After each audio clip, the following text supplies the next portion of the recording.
Hello friends, सभी विद्यार्थियों का स्वागत है इस चैनल में। दोस्तों, वीडियो स्टार्ट करने से पहले मैं एक ही बात कहना चाहूंगा कि यदि वीडियो को देखना है तो पूरा देखिएगा और यदि नहीं देखना है तो आप अभी वीडियो को छोड़ करके जा सकते हैं, क्योंकि इस वीडियो में मैं जो भी बताऊंगा आपकी भलाई के लिए बताऊंगा। जैसा कि आप जानते हैं कि 10th का जो एग्जाम होने वाला है मैट्रिक 2021 का, उस पर 30% क्वेश्चन जो है दोस्तों ऑब्जेक्टिव आएगा। और सोशल साइंस में आप लोग जानते ही हैं कि ऑब्जेक्टिव क्वेश्चन ज्यादातर पूछे जाएंगे 30%। और आज मैं आप लोगों को सोशल साइंस बताऊंगा, हर सब्जेक्ट में 30% आएगा। तो आज हमारा टॉपिक है सोशल साइंस और हिस्ट्री। और यहां पर दोस्तों ध्यान दीजिएगा कि यही याद करना होगा, सबको जवाब देना है।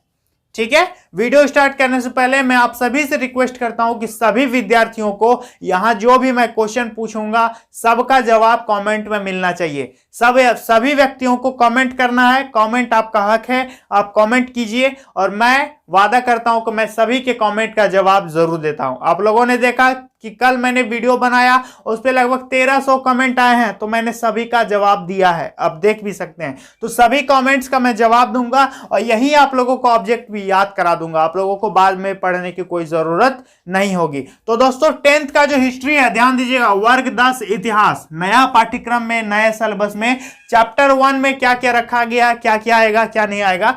तो दोस्तों देख सकते हैं, यूरोप में राष्ट्रवाद का उदय, ठीक है, rise of nationalism in Europe, ये जो चैप्टर है इस पे से फर्स्ट जो इसका, आप जानते हैं हिस्ट्री में बहुत सारे खंड है और प्रत्येक खंड का एक उपखंड है। ठीक है, तो ये यूरोप में राष्ट्रवाद का उदय, तो फ्रांसीसी क्रांति और राष्ट्र का विचार, यूरोप में राष्ट्रवाद का निर्माण, और दूसरा क्रांतियों का युग, जर्मनी और इटली का निर्माण, और पांचवा है राष्ट्र की दृश्य कल्पना। और ये जो चीज आपका राष्ट्रवाद और साम्राज्यवाद, ये हटा दिया गया है सिलेबस से, तो इसका जो ऑब्जेक्टिव है वो हम लोग नहीं पढ़ेंगे। ठीक है, ऑब्जेक्टिव पढ़ेंगे तो सिर्फ इस पांचों का ऑब्जेक्टिव मैं आप लोगों को यहां पर बताऊंगा। ऑब्जेक्टिव ही नहीं, 1 नंबर वाले क्वेश्चंस बताऊंगा।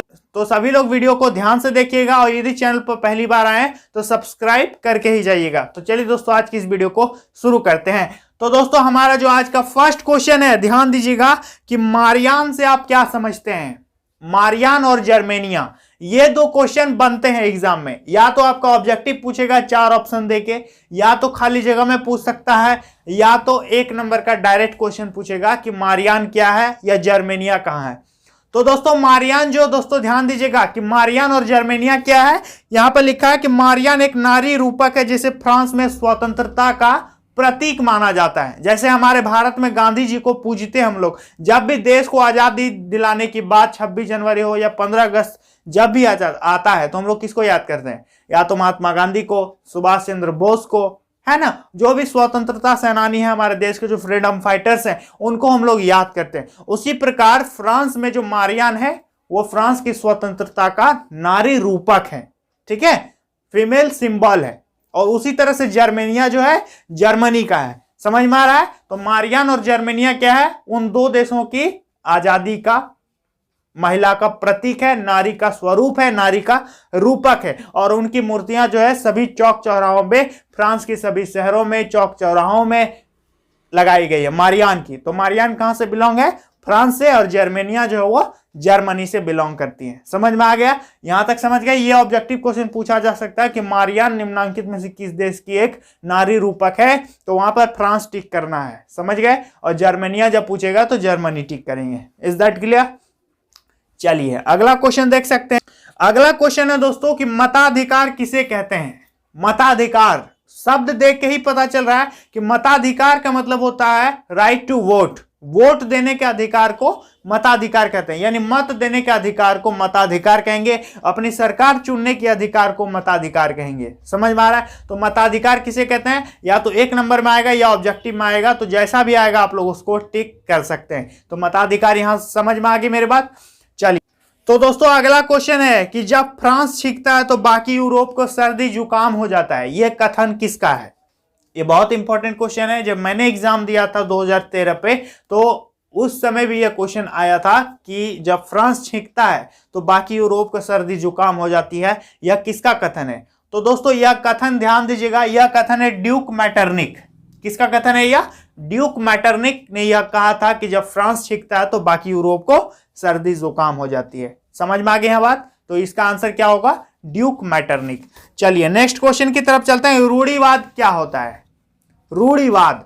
तो दोस्तों रूढ़िवाद किसको कहते हैं? वैसे लोग जो पौराणिक रीति रिवाजों पर ज्यादा जोर देते हैं, ठीक है, वो आधुनिकता पर ध्यान नहीं देते, पुरानी रीति रिवाजों पर, पुरानी परंपराओं पर, पुरानी संस्कृति पर, वो उन्हीं के मार्गदर्शन पर चलता है, वो ऐसा ही रहना चाहते हैं, वैसे पसंद करते हैं, ठीक है। तो जो पुराने रीति रिवाजों को पसंद करे, उनको मान के चले, उन्हीं के दिखाए हुए रास्तों पर चले, तो उनको क्या कहते हैं? रूढ़िवाद कहते हैं, ठीक है, रूढ़िवादी कल्चर। तो रूढ़िवाद यहां समझ गए। तो रूढ़िवाद किसको कहेंगे? जो पुरानी रीति रिवाजों का पालन करता हो। तो क्या लिखा हुआ यहां पर ध्यान दीजिएगा कि उदारवादी के विपरीत, तो रूढ़िवाद का विपरीत होता है उदारवादी, जो आजादी को पसंद करते हैं, ठीक है, जिसको आजाद रहना हमेशा, उसको कहते हैं उदारवाद। और उसी प्रकार है राज्य और समाज की स्थितिक परंपराएं, जैसे राजतंत्र, चर्च, सामाजिक ऊंच नीच, संपत्ति, इन सबको बनाए रखना चाहते हैं रूढ़िवादी लोग, ठीक है। रूढ़िवादी क्या कहते हैं कि बालिकाओं को मत पढ़ाओ, वो बस घर का काम काज करने के लिए हैं,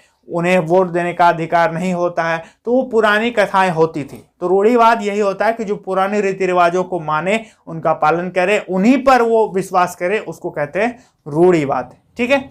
चलिए नेक्स्ट क्वेश्चन है दोस्तों कि निरंकुशवाद क्या समझते हैं? निरंकुशवाद क्या है?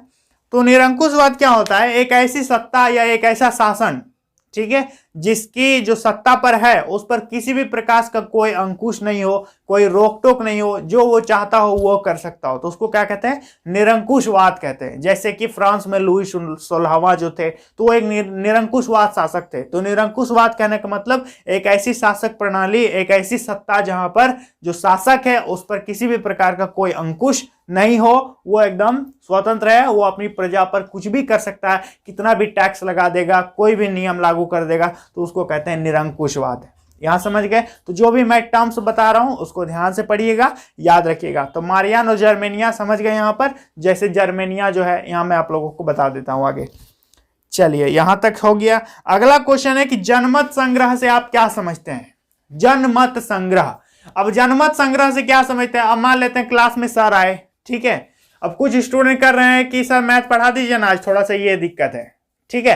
अब कुछ स्टूडेंट कर रहे हैं कि नहीं सर मैथ में आप जो पढ़ाइएगा पढ़ाइए, और कुछ स्टूडेंट कर रहे हैं कि सर ये वाला साइन थीटा कॉस थीटा वाला बताइए। कोई कह रहा है कि ये बताइए, क्या कहते हैं, 13 पॉइंट बता दीजिए। तो सबका जो मत है वो अलग है। तो टीचर क्या करेंगे? सभी को देखेंगे कि ज्यादातर डिमांड क्या है, वो बता देते हैं। तो जनमत संग्रह, ठीक है, लोगों का मत को इकट्ठा करना, जनमत संग्रह, यानी विभिन्न प्रकार के जाति धर्म लोगों के विचार विमर्श को जानना क्या कहलाता है? जनमत संग्रह कहलाता है। तो उसको क्या डेफिनेशन है? एक प्रत्यक्ष मतदान। जनमत संग्रह क्या होता है? एक प्रत्यक्ष मतदान होता है जिसके जरिए एक क्षेत्र के सभी लोगों से एक प्रस्ताव को स्वीकार या अस्वीकार कराया जाता है।